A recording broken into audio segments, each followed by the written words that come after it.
Bonjour et bienvenue pour ce nouveau numéro de Bantu Talks. Depuis toujours, nous avons été bercés par ce fameux amour maternel. Cet amour censé être inconditionnel, incomparable tant il est immense et intense. Mais est-il réellement inné? Que faire si après votre accouchement, ce sentiment ne se développe pas? Je regrette d'être mère, c'est le thème de l'épisode de ce jour.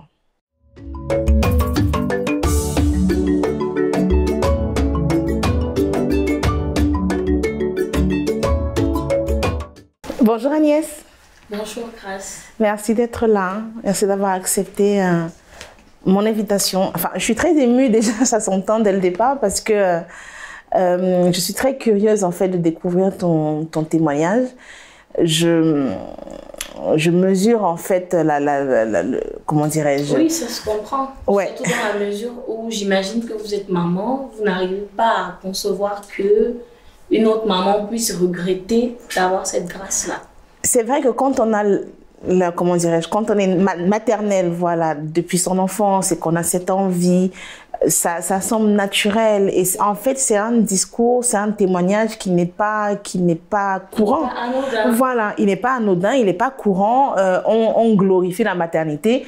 Moi-même, il y a plein de choses compliquées que j'ai découvertes, mais déjà dedans, donc on va faire comment on gère. Donc vraiment, je mesure d'autant plus comment dirais-je, ton témoignage et ce que tu vas nous apporter aujourd'hui. Je te laisse nous raconter et vas-y, déroule-nous s'il te plaît. En fait, je suis 8e d'une famille de 8 enfants, donc la dernière née. Et vous savez tout ce que ça implique. Quand on est la dernière née, on a tout le sale boulot pour soi. Les aînés, c'est un peu Agnès va faire ci, va faire ça. Du coup, ma maman, elle est extrêmement maternelle. Elle a toujours ce besoin d'avoir du monde à la maison, d'avoir des gens. Ce qui fait que chaque fois qu'il y avait une occasion d'organiser un truc dans la famille, elle se porte volontaire, hein, tout le monde va venir à la maison, on va célébrer, on va... Dans la maison toujours pleine. Oui, la maison toujours pleine, bondée de monde. Ce n'est pas que je n'aime pas mes cousins ou mes frères, mais honnêtement, je suis étouffée. Je me sentais vraiment atrophiée, même jusqu'aux toilettes, tu n'avais pas du temps pour être seule. Ça crie de partout, ça pleure. C'était jusque-là. Trop qui tue le trop. Trop de trop qui tue en fait. Et quand je faisais remarquer cela à maman, mais on a des tantes, des cousins qui ont des maisons beaucoup plus grandes parce qu'il faut noter que nous étions modestes. Donc, il n'y avait pas vraiment, ce n'était pas une bête de villa où tout le monde devait être à l'aise. Je devais partager ma chambre et tout ça. Parfois, c'était compliqué entre les examens et les réunions familiales. Donc, du coup, je me suis fait la promesse de choisir une filière après le baccalauréat qui va m'emmener vraiment loin de là. Donc, tu voulais seulement t'enfuir de la maison. Exact. C'était même pas une filière pour dire c'est vraiment ta passion. C'était en fait le plus loin. Non, vraiment, je voulais choisir quelque chose que je vais aimer. Ouais. Mais dans une ville autre. D'une pierre deux coups. Exactement. Pouvoir être à l'aise et me concentrer parce que c'est difficile. Tout, c'est Agnès, Agnès, Agnès. Donc, en fait, on t'a envoyé fatigué, quoi. Fatiguée, Tout ton enfant, on t'a envoyé partout, monter, descendre, tu en avais ta claque. J'en avais par-dessus. Je comprends. Du coup, quand je fais mon probatoire, je fais une petite surprise à maman, un petit gâteau pour son anniversaire et je glisse une carte.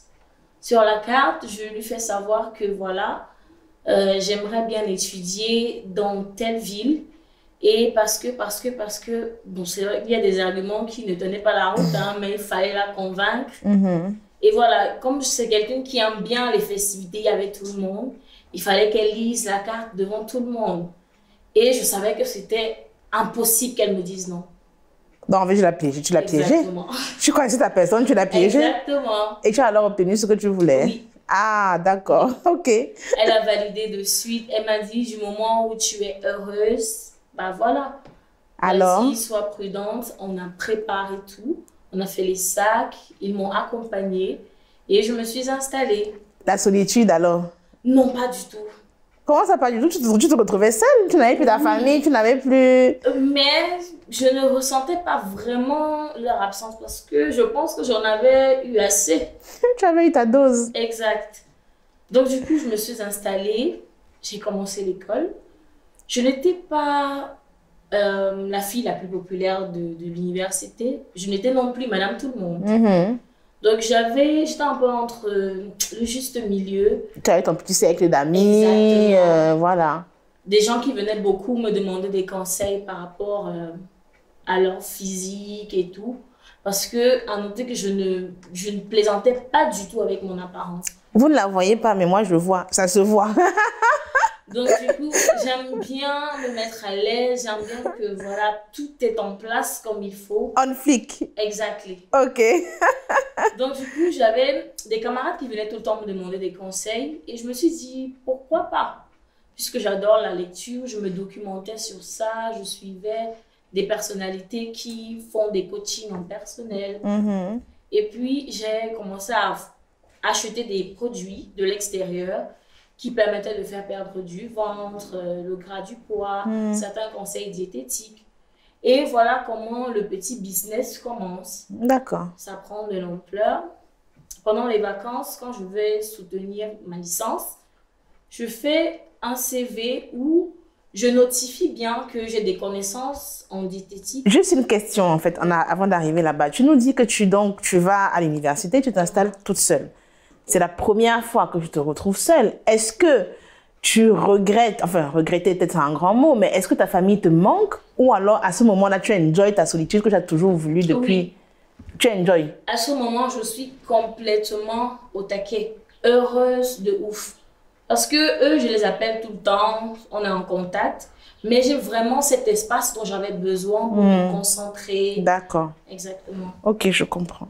Donc, du coup, je précise ça. Pourquoi? Parce que le profil recherché, je ne regarderai pas vraiment. Donc, je précise, je me dis, ça peut être un plus, qui sait, on peut me prendre parce que. Et ce qui a été le cas. D'accord. Je suis enchantée de travailler dans une grande entreprise. Voilà, ils ont des succursales un peu partout dans tout le pays. Et quand j'arrive, c'est le médecin de travail qui me reçoit. Okay. Il me dit, j'aimerais bien savoir ce que vous connaissez en diététique et conseils en image, confiance en soi. Je lui fais part de quelques petits trucs que j'ai appris. Il dit, c'est bien, on va travailler ensemble et ce que je connais, je vais vous apprendre. Mon stage, oui. Moi, mon médecin de travail, il n'a pas fait ça. il m'a ausculté, puis terminé, tu peux travailler et puis on n'en parle plus. Hein. Pourquoi il a parlé beaucoup comme ça avec toi? Ou bien il voulait autre chose derrière? Aucune idée, mais il ne s'est jamais prononcé là-dessus. Ok, bon, ça restera comme ça dans l'air, on ne sait jamais. On ne sait jamais. Donc du coup, après 2 mois de stage, il y avait une espèce de réunion, de meeting. Et puis, on recevait les différents directeurs des autres succursales. D'accord. Quand ils sont arrivés, et il y a l'assistant d'un qui, voilà, je sais pas, je me baladais dans la salle, bref, je balayais la salle du regard. Et puis, 4 secondes, eye contact. Eye contact, papa, concentration de ouf. Vous ne la voyez pas, mais vraiment, vous ratez quelque chose. Elle fait papa, genre, c'était vraiment... Ok, allons-y. Donc, eye contact, papa, concentration. Concentration de ouf. Ouais. On s'est regardé pendant 15 minutes. Il a fallu que ma collègue, elle me dise, Agnès, retour sur la terre, quoi. Je fais, désolée, j'étais un peu perdue dans mes pensées. On dirait un film, ton histoire. On dirait J'étais vraiment choquée parce que je ne savais pas ce que c'était. Je ne savais pas pourquoi est-ce que mon regard s'est directement posé sur cette personne. Pourquoi est-ce que je suis restée figée. Bataille de coup de foudre, en fait. Je ne savais pas qu'on appelait ça coup de foudre sur le moment. Et puis, la soirée s'est bien déroulée. En rentrant, et je pense qu'il a fait exprès quand même aujourd'hui. Avec le recul, je vois qu'il s'était fait exprès de venir me demander d'aller appeler le directeur d'une filiale de l'entreprise. Pourtant, ce directeur-là, il a son assistante, il a sa secrétaire et tout et tout. Bon, mais bon, sur le moment, je me suis dit, bah voilà, c'est la fête. Et puis, la première personne qu'il va voir, il va vouloir se renseigner. Je lui dis d'accord, sans souci. Veuillez m'accompagner. Je m'en vais le présenter au directeur. Ils se mettent à discuter et tout, et tout, et tout. Après, en partant, il me fait un signe de la main. Moi, je suis frustrée sur l'instant. Je ne sais pas ce que je dois réagir. Est-ce que je dois venir vers lui? Est-ce que je me pose 1 milliard de questions? Du coup, je reste sur place, je ne fais rien. D'accord. Quand je rentre à la maison, j'appelle maman. J'essaie un peu de l'expliquer la situation. Elle me dit, mais ma fille, tu es amoureuse, toi. Je lui dis, c'est quoi être amoureuse? Tu savais pas, hein? Pas du tout. Puisque je n'avais pas eu de petite amie. Rien du tout, du tout, du tout. Rien du tout, du tout, du tout. Une belle fille comme ça en plus. Tu n'avais rien. Justement, j'avais du temps pour mes projets, pour moi. J'étais un peu selfish, comme les disaient. Ouais. Je n'accordais pas vraiment de l'importance à ces histoires. Je pensais qu'il fallait d'abord être bien accompli et puis peut-être plus tard penser à fonder quelque chose avec quelqu'un. Et du coup, alors ça se concrétise avec le beau gars de tac-tac, eye contact. Moi, je vais l'appeler comme ça. Hein. Le gars de eye contact, tac-tac, qu'est-ce qui se passe? Ça se concrétise, vous vous mettez ensemble? Ça se concrétise. D'accord. Il est revenu, il a pris mon contact, on a échangé. On a commencé une petite histoire. Et au bout de 6 mois, je constate que j'ai un retard.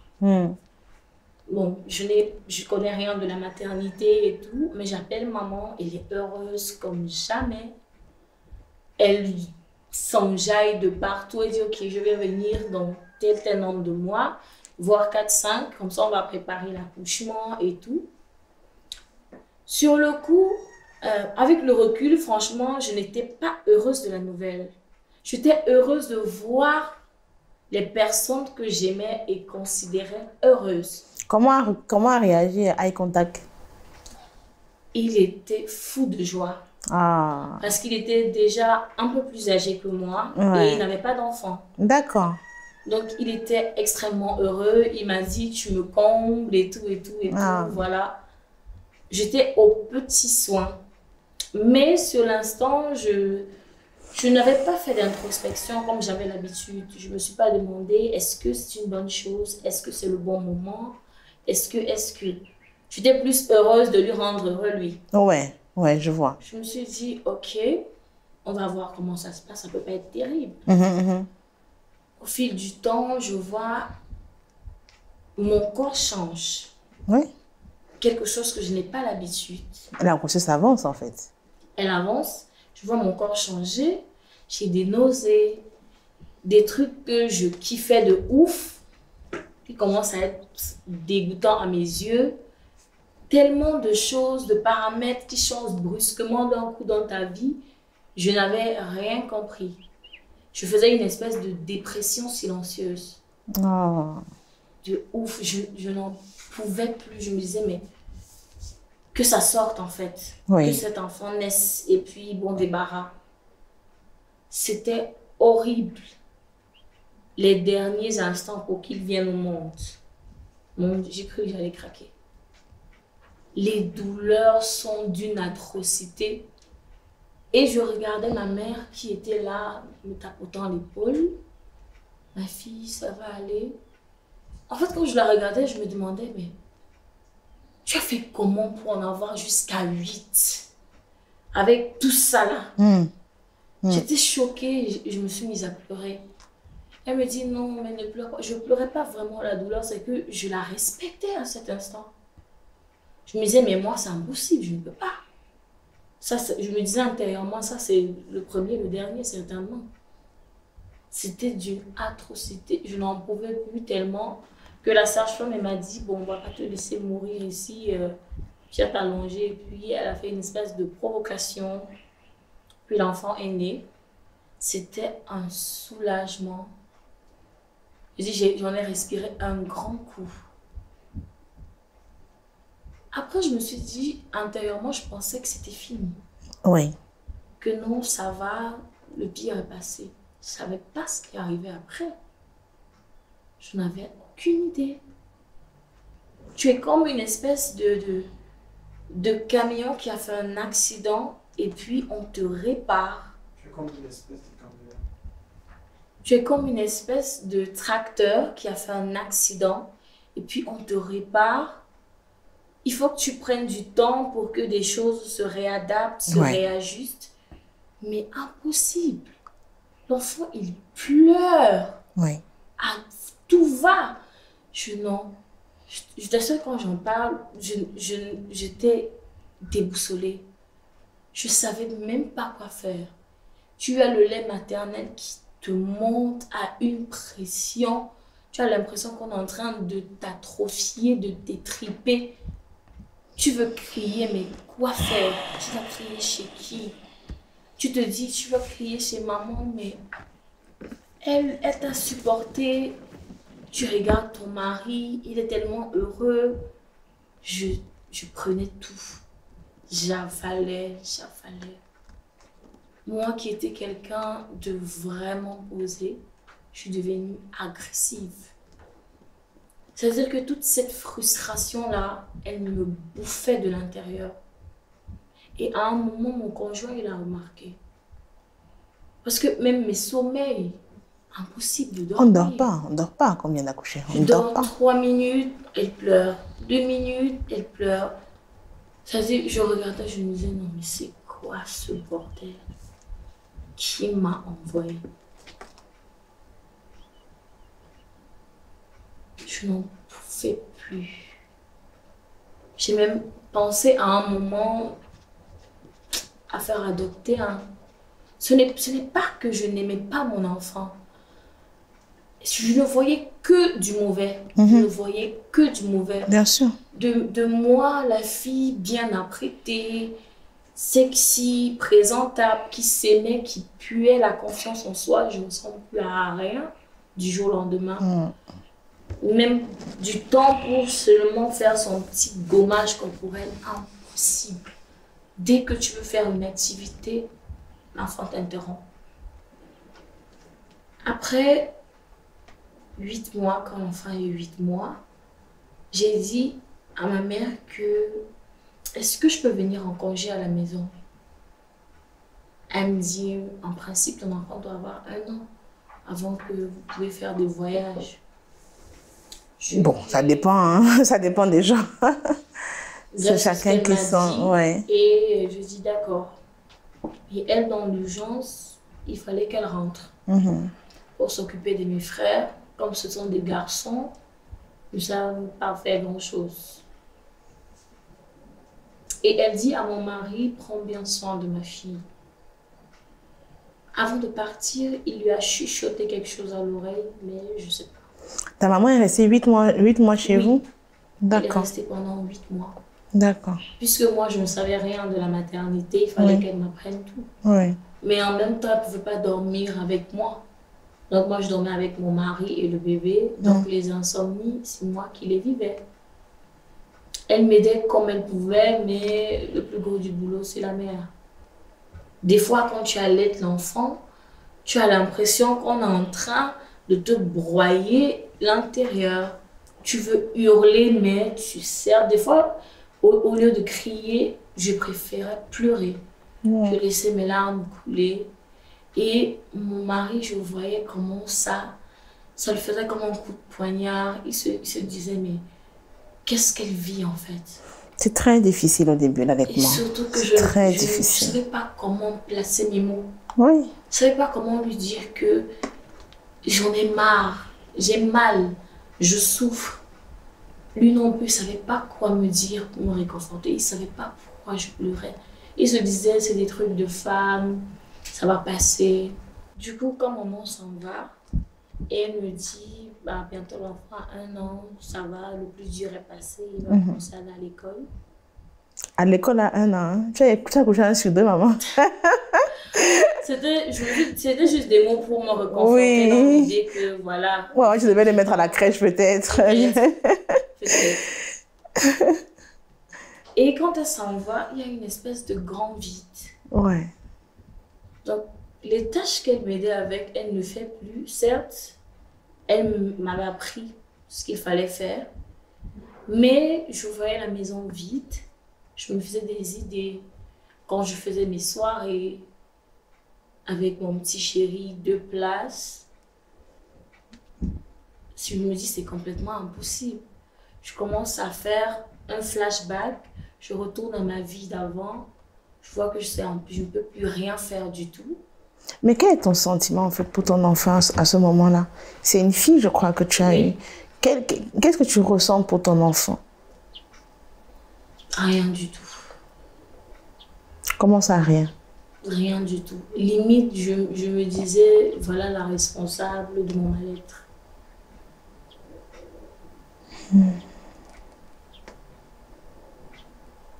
Parce qu'elle a fait de la fille pleine d'assurance je sais pas comment on va appeler ça, je ne ressemblais à rien. Physiquement comme intérieurement, je ne m'aimais plus du tout. Et tu l'en as rendu responsable? Oui.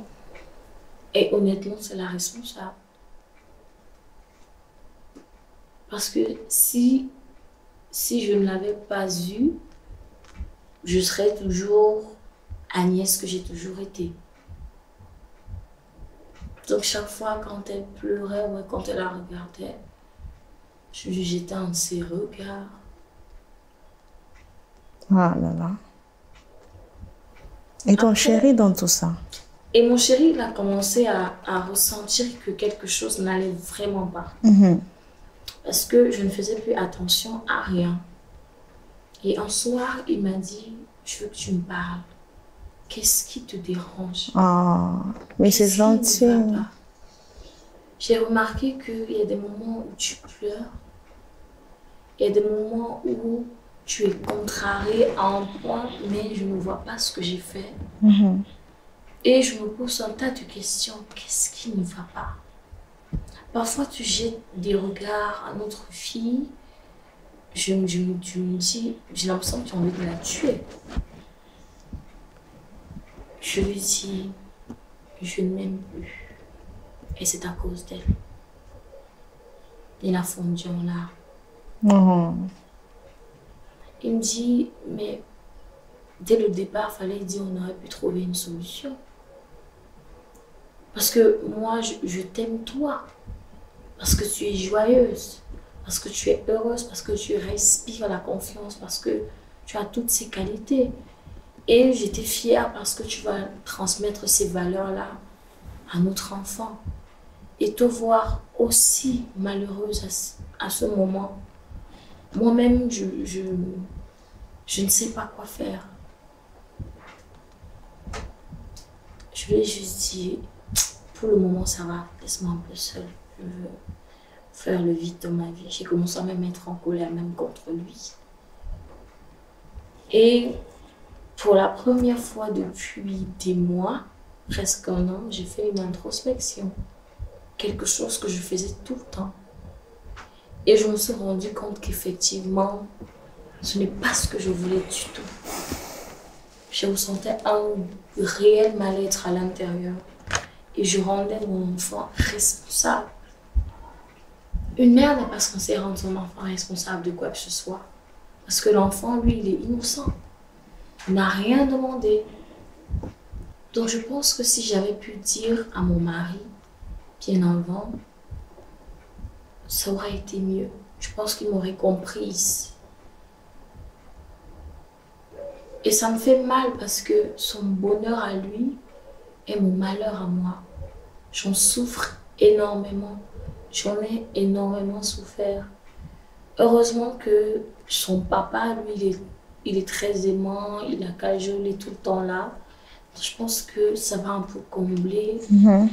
Voilà, ça va un peu réparer l'équilibre chez mon enfant. J'espère qu'elle ne va pas vraiment sentir que sa mère n'est pas très heureuse de l'avoir eu.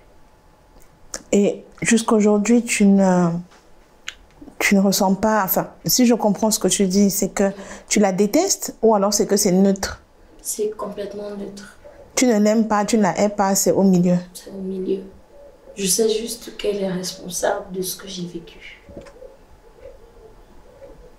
Et à ton avis, est-ce qu'elle le ressent? Est-ce qu'elle le sait? J'en ai aucune idée. Elle a quel âge ton enfant aujourd'hui? Aujourd'hui, elle a 7 ans. D'accord. Je comprends. Je vais te laisser le temps. Je te vois très, très, très émue. Je te vois très émue. Je te laisse le temps de respirer, de te remettre un petit peu et on revient tout de suite juste après ça.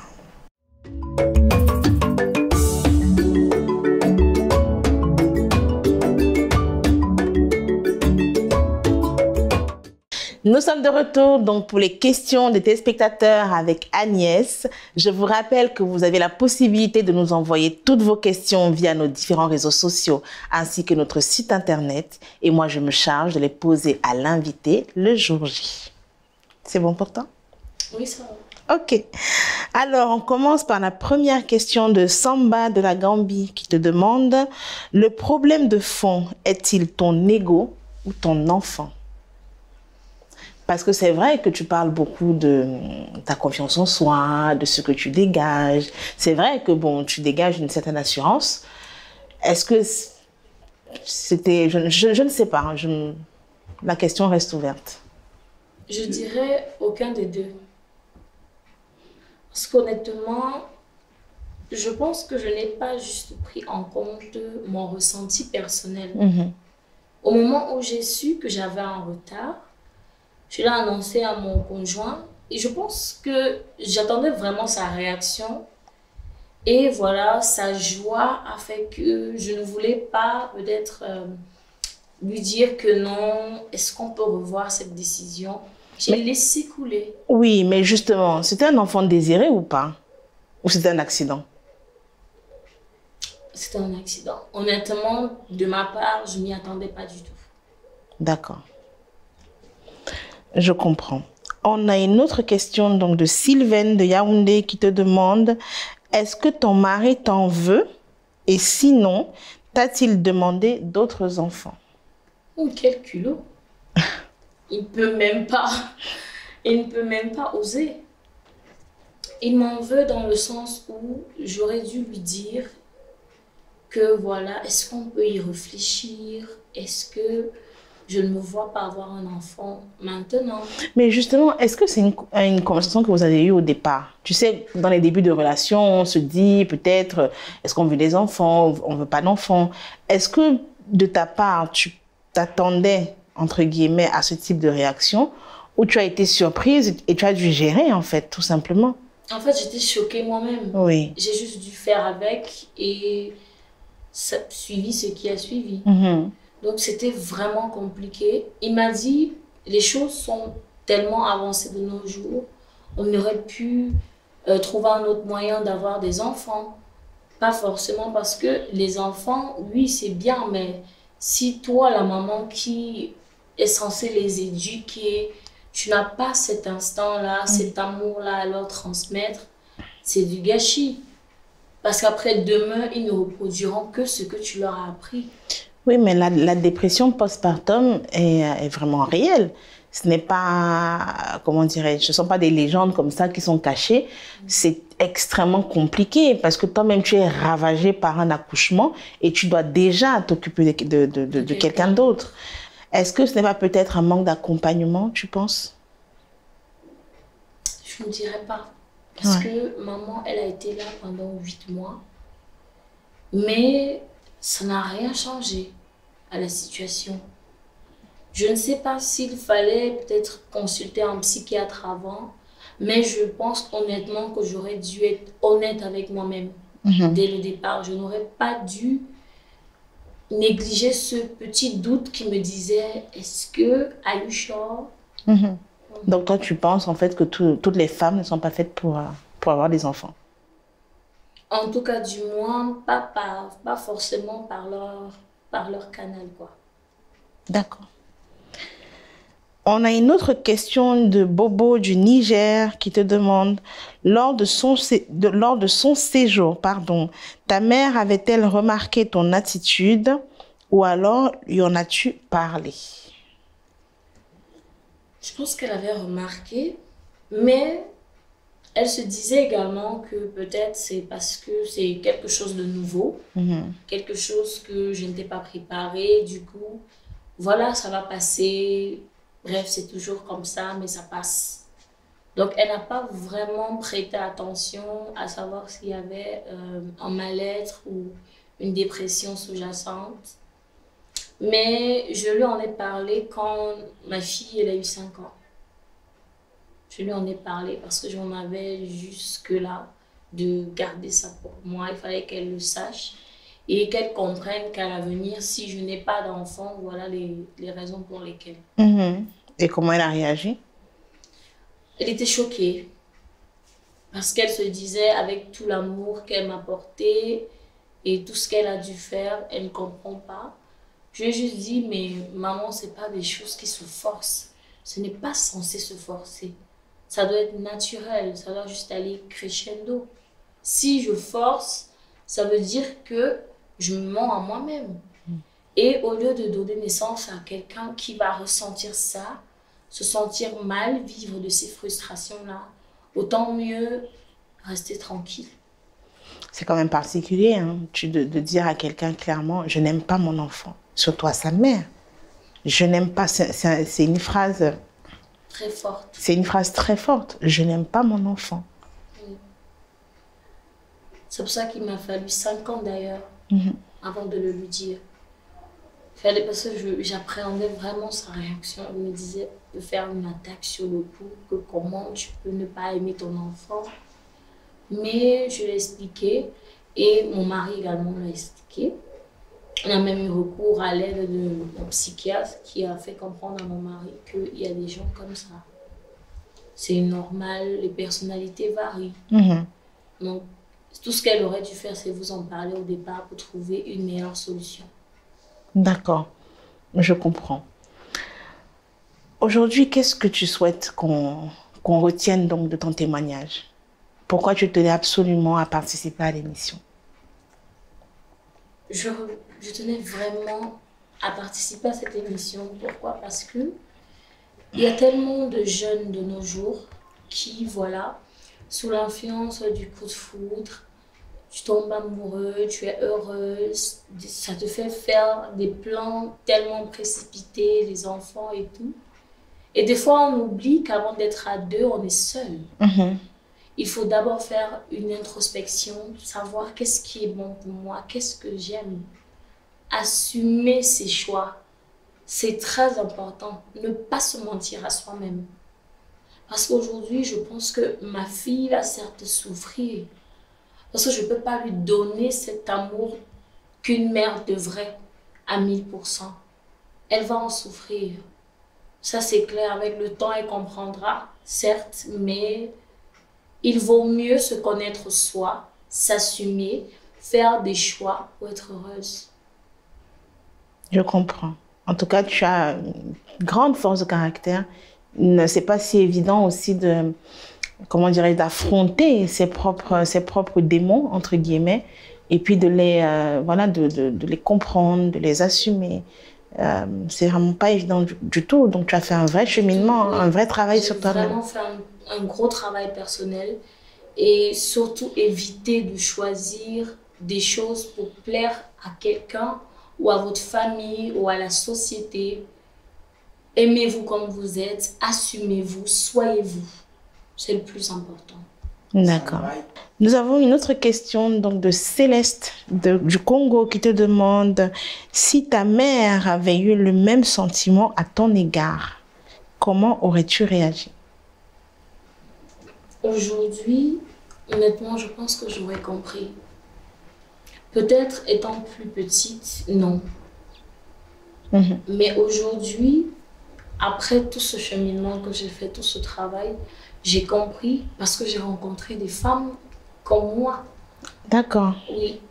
Il y a vraiment des associations qui essayent de comprendre les personnalités pour qu'elles ne se sentent pas stigmatisées par la société. Oui, des groupes de parole aussi. Exact. Oui. Des femmes qui m'ont vraiment donné du boost. Elle m'a dit, tu peux en adopter ou tu peux avoir recours à une mère porteuse si vraiment tu ne veux pas abîmer ton corps et tout.